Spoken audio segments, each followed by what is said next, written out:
ሳይጨለመብኝ አንድ አብርቶ ጌታ ነገሩን ሁሉን ገልብጦ በጌታ በኢየሱስ ስም አነባለሁ። እንዲህ ይላል፣ እስራኤልም ዘርን በዘሩ ጊዜ ሚዳማውያን አማሌቃውያንም በምስራቅ የሚኖሩ ሰዎች ይመጡባቸው ነበር፣ በእነርሱም ላይ ይሰፍሩ ነበር፣ እስከ ጋዛም ድረስ የምድሩን ቡቃያ ያጠፉ ነበር። ሚዳማውያንም ለእስራኤላውያን አይተውም ነበር፣ በግም ወይም በሬ ወይም አህያ ቢሆን አይተውም ነበር። እንስሶቻቸውን ድንኳኖቻቸውን ይዘው በብዛት እንዳንበጣ ሆነው ይመጡ ነበር። ለነርሱም ለግመሎቻቸውም ቁጥር አልነበራቸውም፣ ምድሪቱንም ያጠፉ ዘንድ ይመጡ ነበር። አንድ ነገር 100% እርግጠኛ ነኝ፣ ይዛችሁት የመጣችሁትንም የትኛውንም ጥያቄ ይዛችሁት አትመለሱ። ይዛችሁት በፍጹም ይዛችሁ አትወጡ። አሜን። እንዲህ ይላል፣ ቁጥር 3ን አነባለሁ። እስራኤል ዘርን በዘሩ ጊዜ ሚዳማውያንና አማሌቃውያን በምስራቅ የሚኖሩ ሰዎች ይመጡባቸው ነበር። ምንም ባደረጉ ጊዜ? እስራኤላውያን ዘርን በዘሩ ጊዜ ሚዳማውያንም አማሌቃውያንም ምን ይሉባቸው ነበር? ይመጡባቸው ነበር። ይኸውላችሁ ዛሬ ይህን ፕሮግራም ስናዘጋጅ ምርኮን ማስመለስ በሚል ርዕስ ያዘጋጀ ነው። ላይፋችሁ ላይ መናፍስቶች የሚመጡበትን ሲዝን እስካላወቃችሁ ድረስ እነዛን መናፍስቶች ከላይፋችሁ ላይ ማባረር አትችሉም። እነዚህ አማሌቃውያንና ሚዳማውያን የሚመጡት ዘር በተዘራ ሰዓት ነው። ዘር እስኪዘራ ድረስ እነዚህን ጠላቶች አታገኟቸውም። እርሻው እስኪታረስ ድረስ መሬቱ ባዶ ሆኖ ኖዋን መጥቶ እስራኤላውያንን የሚጋፋ የለም። ዘር የዘሩ ሰዓት ዘሩ ብቅ ማለት የጀመረ ሰዓት ጠላቶቻቸው ከያሉበት ስፍራ ይመጡና የተዘራውን ዘር ይወስዳሉ። ምርኮ ማለት እናንተ ህይወት ላይ የነበረ ነገር ግን አሁን የሌለ ነገር ነው። ለምሳሌ ትዳር ነበረኝ አሁን የለኝም ብለው ካሏችሁ ትዳራቸው ተማርኮባቸዋል ማለት ነው። ገንዘብ ነበረኝ አሁን ግን የለኝም ካሉ ያ ገንዘባቸው ተወስዶባቸዋል ወይም ደግሞ ተማርኮባቸዋል ማለት ነው። ምርኮ እናንተ ጋር ያለ እናንተ የለፋችሁበት እናንተ ዋጋ የከፈላችሁበት ነገር ግን ዋጋ ሳይከፍል ጨለማው ዓለም ላይ ያሉ መናፍስቶች ከእጃችሁ የቀሙት ነገር ነው። ዛሬ ወደዚህ ስፍራ ስመጣ እንደነዚህ አይነት ነገሮችን ላስመልስ መጥቻለሁ። አሜን። ሄሎ፣ እንደነዚህ አይነት ነገሮችን ላስመልስ መጥቻለሁ። አሜን። ብዙ ጊዜ ሰዎች ሲታመሙ ትልቁ ችግራቸው መታመማቸው ብቻ አይደለም፣ ማነው ጤንነታቸውን የወሰደው የሚለውን ነገር አለማወቃቸው። እናንተ ጋር የነበረ ሰላም ከተወሰደ፣ እናንተ ጋር የነበረ ጤንነት ከተወሰደ፣ እናንተ ጋር የነበረ ብለሲንግ ከተወሰደ የወሰደባችሁ ፐርሰን አለ፣ አካል አለ ማለት ነው። ያንን አካል አለማወቅ ያን ነገር ወደ ህይወታችሁ ድጋሚ እንዳትመልሱት ያደርጋል። ለዛ ነው ሰዎች ሐኪም ቤት ይሄዳሉ፣ ሰውነታቸውን ቼክ ያስደርጋሉ፣ ምንም አይነት በሽታ የለባችሁም ይባላሉ፣ ይመረመራሉ፣ ያማቸዋል። ሐኪም ቤት ሲሄዱ ቼክ ሲደረጉ በሽታ የለባቸው። የወሰደው አካል አለ ማለት ነው ጤንነታቸው። ሄሎ እነዚህ ሚዳማውያንና አማሌቃውያን ወደ እስራኤላውያን የሚመጡት እያረሱ አይመጡም። መሬቱ ላይ ዋጋ ሲከፍሉ አይመጡም። እየለፉ እያሉ አይመጡም። ዘር ተዘርቶ መብቀል የጀመረ ሰዓት መምጣት ይጀምራሉ። አንዳንዶቻችሁ አላችሁ ባለጠግነትን ብላችሁ የጀመራችሁ ሰዓት ድህነትን የያዙ መናፍስቶች ላይፋችሁ ላይ ይለቀቃል። አንድ መኪና ነበረኝ ያ መኪና ከእጄ ወጣ ትላላችሁ። አንድ ቤት ነበረኝ ያ ቤት ከእጄ ወጣ ትላላችሁ። ይሄ መንፈስ ከባድ መንፈስ ከመሆኑ መጀመሪያና ዋነኛ የሚያደርገው ምን እንደሆነ ታውቃላችሁ? አንዳንድ መንፈሶች ሰውን ይመርጣሉ። ለምሳሌ ትዳር እምቢ ያላት ሴት ትዳር እንዳይኖራት ፋይት የሚያደርጋት ስፒሪት ባለ ትዳርን ፋይት አያደርግም። ቢኮዝ ሰውየው አግብቷል። ልክ ነኝ አይደለ? ሶ ሳምታይምስ አንዳንድ መናፍስቶች እየመረጡ ነው ፋይት የሚያደርጉት። ይሄ መንፈስ ግን ሁሉንም አይመርጥም። የጸሎት ሰው ከሆንክ ፋይት ያደርጋል። ኖርማል አማኝ ከሆንክም ፋይት ያደርጋል። ምንም አይነት ሰው ብትሆን ፋይት ያደርጋል። ለዛ ነው ሰዎች ምን እንደተቀሙ ስለማይገባቸው ይሄ መንፈስ ፋይት ያላደረጋቸው ይመስላችኋል። ሰዎች ስራ ያገኛሉ፣ ፋይናንስ ያገኛሉ፣ ባለጠግነት ያገኛሉ፣ ጸሎታቸውን ግን ይቀማል። የጸሎት ህይወታቸው የለም፣ ባዶ ይሆናል። ማን እንደቀማቸው አያውቁ። ሰዎች ብዙ ገንዘብ ሲያገኙ ጤንነታቸው በብዙ አይነት በሽታ ይመታል። ጤንነታቸውን ማን እንደቀማ ገንዘብ አለኝ ይላሉ፣ ሰውነታቸው ጋር ስትመጣ ግን በሽታ አለ። ያ ማለት መንፈሱ ስፍራ ቀይሮ ነው ፋይት እያደረጋቸው ያለው። yes ሄሎ ከ38 ዓመት ጀምሮ ሽባ የነበረ ሰው ባይብል ብሎ ከተናገረ 38 ዓመት ሙሉ ሽባ አልነበረም። ከዛ ሰዓት ጀምሮ ነው ሽባ የሆነው። ያ ማለት 38 ዓመት ሲሆነው ጠብቆ ጤንነቱን የቀማው ስፒሪት አለ ማለት ነው። 12 ዓመት ሙሉ ደም ሲፈሳት የነበረች ሴት ጋር ስትሄዱ 12 ዓመት ሙሉ ጤንነቷን የቀማ ስፒሪት አለ ማለት ነው። እነዚህ መናፍስቶች አብርሃም ጋር ስትመጡ ልጅ ቀምተውታል። አብርሃም የጸሎት ሰው ነው። አብርሃም የእምነት ሰው ነው። አብርሃም የእምነት አባቶች ከሚባሉት አንዱ ሰው ነው። ነገር ግን የተቀማው ነገር አለ። ጸሎት ከሆነ እንደ አብርሃም የሚጸልይ የለም። አብርሃም ግን በህይወቱ 25 ዓመት ሙሉ ከላይፉ የተቀማው ነገር አለ። ቸርች ትሄዳላችሁ፣ ለምንድነው ይሄ ነገር ያልተመለሰው ትላላችሁ። መንፈሱን እስካላያችሁ ድረስ ያ ነገር ሊመለስ አይችልም። ሄሎ ምንም አይነት የተቀማችሁት ነገር ዛሬ ቢኖር ዛሬ እጥፍ እየሆነ ይመለሳል። አሜን። የተወሰደባችሁ በረከት፣ የተወሰደባችሁ ፋይናንስ፣ የተወሰደባችሁ ባለጠግነት ዛሬ በኢየሱስ ስም ሲመለሳ ያለ። አሜን። እስኪ ተመለሰ በሉ። ተመለሰ በሉ። ተመለሰ በሉ። ኢዮብ ጋር ስትመጡ የጸሎት ሰው ነው፣ የመስዋዕት ሰው ነው፣ ጌታን የሚወድ ሰው ነው። በአንድ ቀን መዓት ነገር አጣ። በአንድ ቀን የኢዮብ ትልቁ ችግር ምን እንደሆነ ታውቃላችሁ? ይሄን ሁሉ ሲያጣ ምን እንዳለ ታውቃላችሁ? ኢዮብ ከተናገራቸው ክፉ ንግግሮች እግዚአብሔር ሰጠ፣ እግዚአብሔር ምን አለ? እግዚአብሔር አልነሳውም ኢዮብን፣ ዲያብሎስን የነሳው። ያ ማለት ልጆቹ ሲወሰዱበት እግዚአብሔር ነው የወሰደው ብሎ ዝም ብሎ ይቀመጣል። ፋይናንሱ ሲወሰድበት እግዚአብሔር ነው የቀማኝ ብሎ ዝም ብሎ ይቀመጣል። ያንን ነገር ግን የቀማው ማን አይደለም? እግዚአብሔር አይደለም። ለዛ ነው ባይብል የቅዱሳን መላእክት በተሰበሰቡበት ስፍራ ሉሲፈር በዛ ተገኛለ። እጅህን ከላዩ ላይ ብታነሳ እግዚአብሔር ከኢዮብ ላይ እጅ ነው ያነሳው እንጂ ያለውን ነገር አልቀማ። ትልቁ ችግር ምንድነው? ኢዮብ አንድ በአንድ ሲያጣ ጌታ ሆይ አንተ ከወሰድክ ውሰደው ይላል። ልጅን የሚወስድ እግዚአብሔር የለም። ውሰደው ይላል፣ ውሰደው ይላል። ኢዮብ ያጣውን በሙሉ ያጣው እግዚአብሔር እየቀማኝ ነው ብሎ ስላሰበ ነው ያጣው። እግዚአብሔር ግን በፍጹም አልቀማው። አንዳንድ ሰዎች አይታችሁ ታውቃላችሁ፣ በጣም የጸሎት ሰዎች ናቸው። የሆነ ነገር ሲወሰድባቸው የጌታ ፈቃድ ይሁን ይላሉ። የጌታ ፈቃድ እናንተ ህይወት ላይ እንድታጡ የእግዚአብሔር ፈቃድ አይደለም። እንድትታመሙ የእግዚአብሔር ፈቃድ አይደለም። ባዶ እንድትሆኑ የእግዚአብሔር ፈቃድ አይደለም። ኪሳራ ውስጥ እንድትገቡ የእግዚአብሔር ፈቃድ አይደለም። ዲያብሎስ ምን እንደሚያደርጋችሁ ታውቃላችሁ? የኢዮብን ታሪክ ያስታውሳቸዋል። ኢዮብ ይሄን ሁሉ ሲያጣ ጌታን ሌባው ሊያርድ ሊያጠፋ ስለሚመጣ መናጠቅ ነው ያለብህ። ልቀቅ ማለት ነው ያለብህ። ትፋ ማለት ነው ያለብህ። አብዛኛው ጴንጤ በጣም ሶፍት ነው፣ ስስ ነው። ሲወሰድበት ቁጭ ብሎ ያለቅሳል፣ አይጸልይም። ጌታ ሆይ ፈቃድ። ጌታ አይደለም የወሰደው፣ ዲያብሎስ ነው የወሰደው። የተወሰደባችሁ ነገር ያላችሁ ሰዎች አላችሁ። ዛሬ 7 እጥፍ እያደረገ እንዲመልስላችሁ በጌታ በኢየሱስ ስም አዛለሁ። አሜን። በጌታ በኢየሱስ ስም አዛለሁ። አሜን።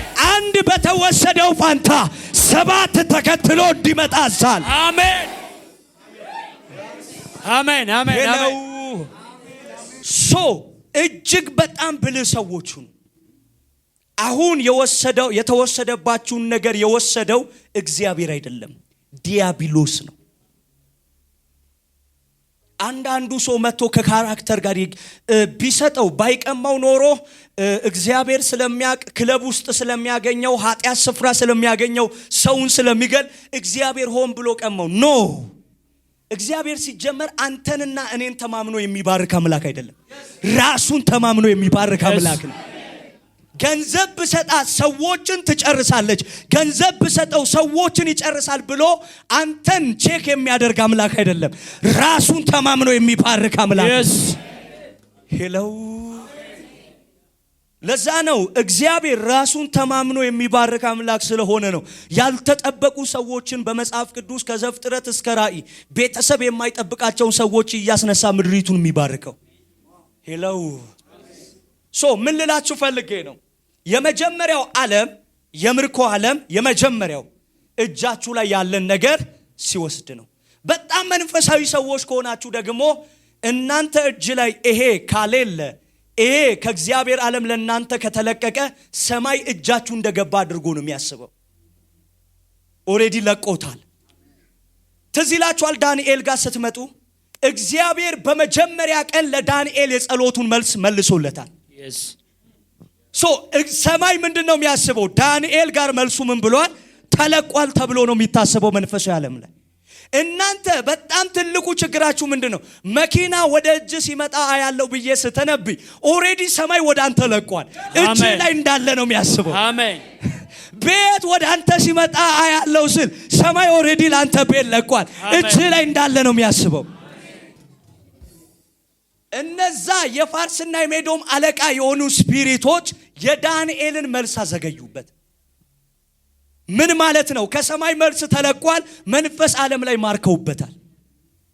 ሄለው ተማርከዋል። መልሱ አሁን እጃችሁ ላይ ያለ ብቻ አይደለም፣ እጃችሁ ላይ የነበረ ከእጃችሁ የወጣ አይደለም።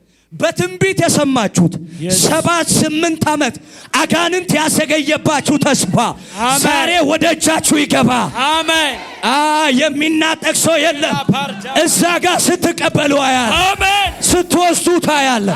ውሰዱ ውሰዱ ውሰዱ ውሰዱ ውሰዱ በኢየሱስ ውሰዱ በኢየሱስ ውሰዱ በኢየሱስ ውሰዱ በኢየሱስ ውሰዱ በኢየሱስ ውሰዱ በኢየሱስ ውሰዱ በኢየሱስ። አሜን። አንዳንዶቻችሁ ጌታ ይሄን እሰጥሻለሁ ካለኝ በኋላ 1 ዓመት 2 ዓመት 3 ዓመት 4 ዓመት 5 6 7 10 ዓመት ቆየ። ጌታ ውሸቱን አይደለም፣ ነገርሽን ማን እንደያዘው ባለማወቅሽ ነው እጅሽ ላይ ያልገባው። ዳንኤል 21 ቀን ሙሉ ሲጸልይ እግዚአብሔር 21 ቀን እንዲጾም የእግዚአብሔር ፕሮግራም አይደለም፣ የእግዚአብሔር ፕሮግራም አይደለም። ነገር ግን ምንድነው የሆነው? 21 ቀን ሙሉ ጨለማው ዓለም ምን አለበት? አዘገየበት። መልአኩ ገብርኤል ሚካኤል የመጣ ሰዓት ምን እንዳለ ታውቃላችሁ? የፋርስና የሜዶም አለቃ ስፒሪት በመጀመሪያው ቀን መልሱን ይዤ ስመጣ 21 ቀን ሙሉ ፋይት አደረገኝ አለ። ይሄ ውጊያ ከባድ ስለሆነ ውጊያውን ለገብርኤል ትቼው እኔ ላንተ መልሱን ይዤ ልመጣው። ሄይ አሜን። ሄሎ አሁን አንዳንድ መልአኮች ለሌላ መልአክ ውጊያውን ይሰጣሉ። አሜን። መልሶቻችሁ አሁን እየፈጠኑ ወደ እጆቻችሁ ይመጣል፣ ወደ እጆቻችሁ ይመጣል፣ ወደ እጆቻችሁ ይመጣል። አሜን። ለሚናጠቅ ሰው ትንቢት አለኝ። ውሰዱ ውሰዱ በኢየሱስ አሜን። ውሰዱ በኢየሱስ አሜን። ሄሎ አሜን። ጨለማው ዓለም ማይንዳችሁ ላይ በጣም ነው የሚጫወተው። ከዛ አስቡት 21 ቀን ሙሉ ከጸለየ በኋላ ጌታ በቃ አልመለሰልኝም ብሎ ትቶ ቢወጣ ማን እንዳዘገየው አያውቅም ዳንኤል። መልሱን እግዚአብሔር መልሶለታል። እሱ ጋር እንዳይደርስ ግን ማን እንዳደረገ አያውቅም። አንዳንዶቻችሁ ጸሎት ሰልችቷችኋል። ረጅም ሰዓት በአንድ ምክንያት እየጸለያችሁ ነው። እንዴት መጸለይ፣ በምን መንገድ መጸለይ፣ በምን መንገድ ማስለቀቅ እንዳለባችሁ እስካላወቃችሁ ድረስ ጸሎት እንደ ጸሎት የሚያሰለቻችሁ ነገር የለም። ለምን ይመስላችኋል? እመጣና ያንተ ነገር በዚህ ሰዓት እንዲህ ሆኗል፣ እንዲህ ሆኗል። ለምሳሌ ባለፈው ሳምንት የነበራችሁ ሰዎች አላችሁ፣ እጆቻችሁን ከፍ አድርጉ። 4 ልጆች ጨንግፈውብሻል። 4ቱን ልጆችሽን ያጨነገፈው መርጌታ የሆነ ያንቺ አጎት ነው። ይሄ አጎትሽ 4 ጊዜ ጸንሰሽ 4 ጊዜ ጽንሱ እንዲጨነግፍብሽ አድርጓል። ከዛ ነገ በ9 ሰዓት ይሞታል አልኳት። ሴትዮዋ ነገ በ9 ሰዓት ይሞታል ብዬ ስጸልይ ሰውየው በንጋታው 9 ሰዓት ላይ ሞተ። ያ መርጌታ እዚህ ምስክርነቷን ሰምታችኋል አይደል? ያቺ ሴት 4 ጊዜ ልጅ ሲጨነግፍባት ጌታን እየለመነችው እኮ ነው ልጅ የሚሰጣት። ማን እንደሚያጨነግፍባት ግን አታውቅም። ልጇን መንፈስ ዓለም ላይ ማን እንደሚሰርቅ አታውቅም። ብዙ ሰው አይታችሁ ከሆነ አባቢ ጋር ሂጄ ልጅ ተሰጠኝ፣ አባቢ ጋር ሂጄ መኪና ተሰጠኝ ምናምን ብለው ጠንቋይ ቤት የሚሄዱ ሰዎችን አይታችኋል? ይጸልያሉ፣ ቸርች ይመጣሉ፣ እግዚአብሔር ሰማይ ልጅን ይለቅላቸዋል። የዳንኤልን መልስ ያዘገዩ መናፍስቶች አየር ላይ መልሱን ያዘገዩታል። ቢኮዝ አጋንንት ልጅን መስጠት አይችልም። መጽሐፍ የእግዚአብሔር ቃል ሲናገር ልጆች የማን ስጦታዎች ነው ይላል? የእግዚአብሔርን ስጦታ ዲያብሎስ መስጠት አይችልም። በፍጹም መስጠት አይችልም። ዲያብሎስ ምንድነው የሚያደርገው? አየር ላይ መልሱን ያዘገየውና ጠንቋይ ቤት የሄደች ሰዓት እዛ ጠንቋይ ላይ የሚሰራው ስፒሪት ልቀቁላት አሁን ማለት ይጀምራል። ከዛስ ከጠንቋዩ የተቀበለች ይመስላታል እንጂ ጨለማው ዓለም አዘግቶባት እንጂ ጊፍቱ ከማን ነው? ከእግዚአብሔር ነው። ዛሬ አንድ ነገር ላደርግ መጥቻለሁ። አየሩ ላይ ያሉ መናፍስቶችን ልቀጣ መጥቻለሁ። አሜን። እነዛ መናፍስቶች የተቀጡ ሰዓት አሜን፣ በቅጽበት ህይወታችሁ ይቀየራል። አሜን። በቅጽበት ህይወታችሁ ይቀየራል። አሜን። አሜን ለምትለይ ላንተ ለዛ ይሁንልህ። አሜን። ውሰዱ ውሰዱ ውሰዱ። ይሁንላችሁ ይሁንላችሁ ይሁንላችሁ። መልሳችሁ ተለቀቀ ተለቀቀ ተለቀቀ። ውሰዱ በኢየሱስ አሜን። ውሰዱ በኢየሱስ አሜን። በመንፈስ ያለው የእግዚአብሔር መላእክቶች ጉባኤ ውስጥ የከበረ ነገር ወደ እጃቸው የሚያስቀምጡላቸው ሰዎች የኔ ነው የሚል አሁን ይናጠቃል። በጌታ በኢየሱስ ስም ይሁንላችሁ። አሜን። በናዝሬቱ በኢየሱስ ስም ይሁንላችሁ። አሜን። በኢየሱስ ስም ይሁንላችሁ። ከዛ ያንን ልክ ጸሎት ከጸለይኩ በኋላ ልጅቷ ስትመሰክር ያያችሁት ለረጅም ታይም የውጭ በር ተዘግቶ ነበር። ከዚህ ቤት ሳልወጣ 2 ስልኮች ተደውለው መቼ ነው የምትወጪው አሉኛለች። እቺ ሴት እኮ ምናልባት 2 ወርና 3 ወር በዛ ኬስ ጸልያለች። እያየች አይደለም ማን ነገሯን እንደያዘባት፣ እያየች አይደለም የምጸልየው ማን ህይወቷ ላይ ያለውን ነገር እንደማረከባት፣ እያየች አይደለም የምጸልየው። ለምሳሌ እዚህ ስፍራ ላይ ፕሮግራም መሪ መጥቶ የድግምት መንፈስ፣ የመተት መንፈስ፣ የሟርት መንፈስ ምናምን ብሎ ጸልዮ አንድም አጋንን ሳይወድቅ ይቀራል አይደለ? ይመጣል አገልጋዩ ድግምት ነኝ ይላል፣ እላዋ ላይ ተቀምጧል፣ እንዲህ አድርጎባታል ያለ ሰዓት አጋንንቱ መጮህ ይጀምራል። ኋይ ለምንድን ነው የዛን ሰዓት ራሱን የሚገልጠው?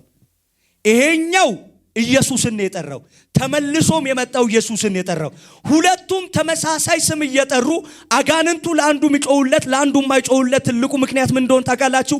ይሄኛው ሲጠራ እያየ ነው መንፈሱ የሚጠራው። ከጸሎታችሁ በላይ መልሶች ወደ ህይወታችሁ እንዲመጡ ማየታችሁ ነው ትልቅ ተጽዕኖ የሚፈጥረው። ዛሬ ነገሮቻችሁን ያሱ መናፍስቶችን ማየት ትጀምራላችሁ። ነገራችሁ በኃይል ይለቀቃል። አሜን። የናንተ ፋይናንስ ይለቀቃል። አሜን። የናንተ በረከት ይለቀቃል። አሜን። የናንተ ባለጠግነት ይለቀቃል። አሜን። የናንተ ስኬት ይለቀቃል። አሜን። ኢየሱስ ያድናል። አሜን። ኢየሱስ በኃይል ያድናል። አሜን። መንፈሳዊው ዓለም የተማረከባችሁን ለማስመለስ ማን እንደማረከባችሁ ነገሩን ማወቅ መቻል አለባችሁ። ለምሳሌ የኢትዮጵያ ወታደሮች ከኬንያ ጋር ውጊያ ቢጀምሩ የሱዳን ኬንያውያን ወይም ኢትዮጵያውያን የኬንያን ወታደሮች ቢማርኳቸው ወደ ሀገራችን ቢያስገቧቸው የኬንያ መንግስት ሱዳን ሄዶ የሚጠይቅ ይመስላችኋል? ሱዳን ሄዶ የሚጠይቅ ይመስላችኋል? ኖ የማረከው ማን ነው? የኢትዮጵያ መንግስት። መጠየቅ ያለበት ማን ነው? የኢትዮጵያ። ያን አንዳንዶቻችሁ ጸሎቶቻችሁ ኢትዮጵያ ላይ ለተማረከ ነገር ሱዳን እየሄዳችሁ ነው የምትጸልዩት። ትልቁ ችግራችሁ ያን ማን እንደማረከባችሁ ነገሩን አታውቁ። እንዴት እንደተወሰደባችሁ አታውቁ። ነብይ የሚያስፈልጋችሁ ለዚህ ነው። ዛሬ እንደ እግዚአብሔር ነብይ ይናገራል። አሜን። ከዚህ ፕሮግራም በኋላ አሜን ብዙ አጣውት ያላችሁት ነገር ይመለሳል። አሜን። ብዙ ከእጄ ወጣ ያላችሁት ነገር ይመለሳል። አሜን። ብዙ ከእጄ ወጣ ያላችሁት ነገር ይመለሳል። በኢየሱስ ተመለሰላችሁ። አሜን። ተመለሰላችሁ። አሜን። ተመለሰላችሁ። ተመለሰላችሁ። አሜን። መጽሐፍ የእግዚአብሔር ቃል ሲናገር እንደዚህ ይላል፣ ተምችና ኩብኩባ የበሉባችሁን አመታቶች መልሳል። ያ ማለት የተወሰዱ ላይክ ኖርሃል እኮ ምኑን ነው የበለው? ያኔም 2015 አሁን ተበላብኝ ብትል ኖርኸው ነው ያለፍከው። ምኑ ነው የተበላብ? እዛ 2015 2016 2017 የሚባለው ዓመተ ምህረት ላይ እግዚአብሔር የለቀቀልህ ብለሲንግ እኮ ነው የተበላው። በረከት እኮ ነው የተበላው። አመታቶችን መልሳለሁ ብሎ ሲል እግዚአብሔር ቃል እዛ አመት ላይ የተወሰደባችሁን በረከት መልሳለሁ ያለ። አሜን። ዛሬ እነዛ በረከቶች ሲመለሱ አያል። አሜን። ብዙ በረከቶች ሲመለሱ አያል። አሜን። ብዙ ባለጠግነት ሲመለስ አያል። አሜን። አጣውት ያላችሁት ነገር ከዚህ ቤት ሳትወጡ አሜን አሜን አሜን አሜን ከዚህ ቤት ሳትወጡ አሜን ከዚህ ቤት ሳትወጡ አሜን ወደ እጆቻችሁ ይገባ። አሜን ወደ እጆቻችሁ ይገባ። አሜን። ለሚናጠቅ ለአንድ ሰው በኢየሱስ ስም ይሁንላችሁ። አሜን። ይሁንላችሁ። አሜን። ይሁንላችሁ። አሜን። ይሁንላችሁ። አሜን። ውሰዱ ውሰዱ ውሰዱ ውሰዱ ውሰዱ በኢየሱስ ኢየሱስ ያድናል። አሜን። ተበላብኝ የምትሉት ነገር አላችሁ። አንዳንዶቻችሁ ሚሊዮነር መሆን የነበረባችሁ ሲዝን አለ። አጋንንት ያንን ሲዝን በልቶባችኋል። ዛሬ እነዛ የተበሉ አመታቶችን ላስመልስ መጥቻ። አሜን። የተበሉ አመታቶችን ላስመልስ መጥቻ። አሜን። ምን ማለት መሰላችሁ? 400 ዓመት በግብጽ ምድር ተማርኮ እስራኤል ህዝብ ሲኖር 400 ዓመት ያጣው ብዙ ነገር አለ። እግዚአብሔር አምላክ ለዚህ ህዝብ ሲዝንን ሲመልስ የተበሉ አመታቶችን ሲመልስ ምን እንዳደረገ ታውቃላችሁ? 400 ዓመት ሙሉ የተማረከባቸውን የላባቸውን ዋጋ ወርቅ ያላቸውን ነገሮች በሙሉ ግብፃውያን እንዲተፉላቸው ነው ያደረገው። አሁን ከአንድ ስፍራ ነገር ከተማረከችሁበት ስፍራ ትወጣላችሁ። አሜን። ስትወጡ ግን ባዶ እጃችሁ ላትወጡ። አሜን። ስትወጡ ባዶ ሆናችሁ አትወጡ። አሜን። የተወሰደባችሁ ነገር እጥፍ እየሆነ እየተመለሰ ትወጣላችሁ። አሜን። ለኔ ነው የሚል ሰው ይሁንለት በኢየሱስ። አሜን። ይሁንላችሁ በኢየሱስ። ይሁንልሽ በኢየሱስ። ውሰዱ ውሰዱ ውሰዱ ውሰዱ። እስኪ ምርኮ ተመለሰ በሉ። ምርኮ ተመለሰ። ምርኮ ተመለሰ በሉ። ምርኮ ተመለሰ። ዋይዝ ሁኑ። የተወሰደባችሁን ምርኮ አስተፉ። አሜን። ሌባውን አለ ድንገት በያዛችሁት ሰዓት ዝም ብላችሁ አትልቀቁ። 7 እጥፍ አድርጎ እንዲመልስ። አሜን። ምናልባት አንድ ነገር ነው የተወሰደባችሁ። ሲመለስ ያ ነገር እንዲመለስ አልጸልይም። 7 እጥፍ ሆኖ ይመለሳል። አሜን። ለዛ ነው ሃና መጣችና እንደዚህ አለች፣ መካኒቱ አለች 7 ወለደች። አሜን። ሄሎ አሜን። አንድ ተወስዶብኛል ብላችሁ እያለቀሳችሁ ያላችሁ አላችሁ። አንድ ነገር ከእጄ ወጥቷል እያላችሁ እየጮኻችሁ ያላችሁ አላችሁ። አሁን ሲመለስ አሜን 7 እጥፍ ሆኖ ይመለሳል። አሜን። 7 እጥፍ ሆኖ ይመለሳል። 7 እጥፍ ሆኖ ይመለሳል።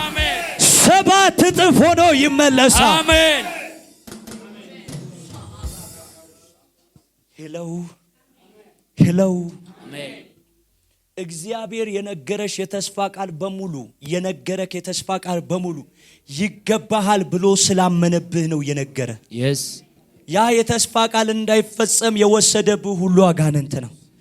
ዛሬ እንደ እግዚአብሔር ነቢይ ወደዚህ ስፍራ ስመጣ ብዙ ልናገር አልመጣሁም። ብዙ የተወሰዱ ነገሮችን ግን ላስመልስ መጥቻለሁ። አሜን። ላስመልስ መጥቻለሁ። ውሰዱ በኢየሱስ፣ ውሰዱ በኢየሱስ፣ ውሰዱ በኢየሱስ፣ ውሰዱ በኢየሱስ። አንድ ጊዜ አስታውሳለሁ የ12ኛ ክፍል ተማሪ ያለው ከትምህርት ቤት ከብስራተ ገብርኤል ወደ ጀሞ በእግሬ እየመጣው ነው። ብቻዬን እየመጣው በልሳን እየተናገርኩ እየጸለይኩ ነው። ረጅም ሰዓት እየተራመድኩ የነበርኩት ያን ሰዓት ላይ መንፈስ ቅዱስ የአባቴን ሕይወት አሳየኝ።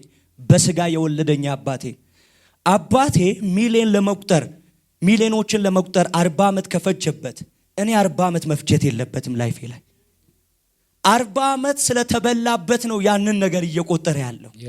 ሳምታይምስ ደግሞ በ18 ዓመታቸው ሚሊዮኖችን የሚቆጥሩ ሰዎች አሉ።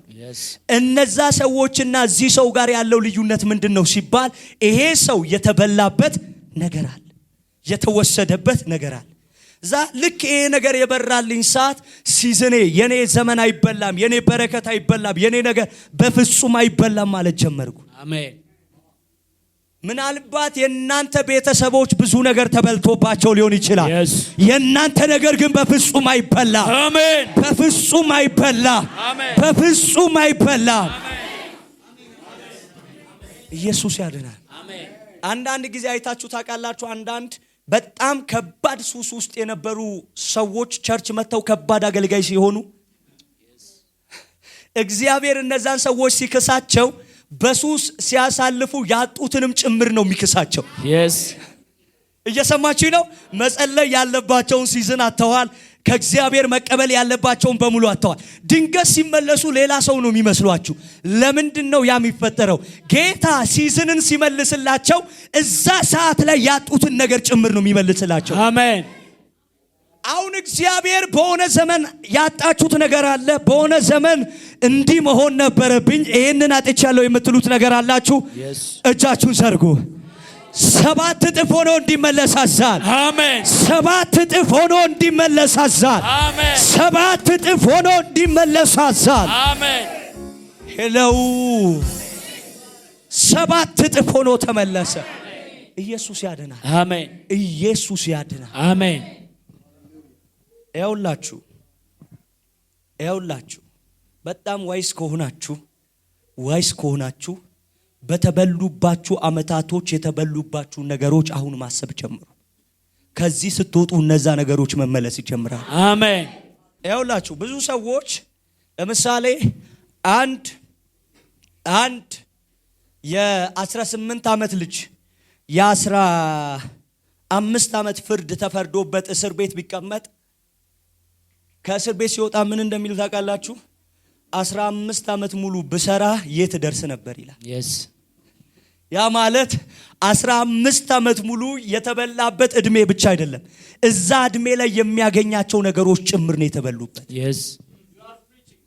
ሄሎ 15 ዓመት ሙሉ ቢሰራ 15 ዓመት ሙሉ እደርሳለሁ የሚልበት ስፍራ እንዳይደርስ ያደረገው ምንድነው ሲባል የተበላበት ብሌሲንግ ጭምር ነው ያለው። እድሜዎቻችሁ ሲበሉ እድሜዎቻችሁ ብቻ አይደለም የሚበሉት፣ እነዛ እድሜ ላይ የምታገኟቸው ብሌሲንጎች ጭምር ናቸው የሚበሉባችሁ። ሄሎ አባቶች ሲመክሩ ልጆችን አይታችሁ ታውቃላችሁ? ከኔ ተማሩ እኔ እንደዛ ብሆን ኖሮ ብለው ይመክራሉ። እኔ በእናንተ ሲዝም ብሆን ኖሮ። ለምን የተበላብኝ አመት አለ፣ በተበላብኝ አመት ውስጥ የተበላብኝ ብሌሲንግ አለ እያሏችሁ። ሄሎ እንደዚህ ያላችሁ አባቶች ብትሆኑ እንኳን አሁን ይመለስላችኋል። አሜን። አሁን ይመለስላችኋል። አሜን። አሁን ይመለስላችኋል። አሜን።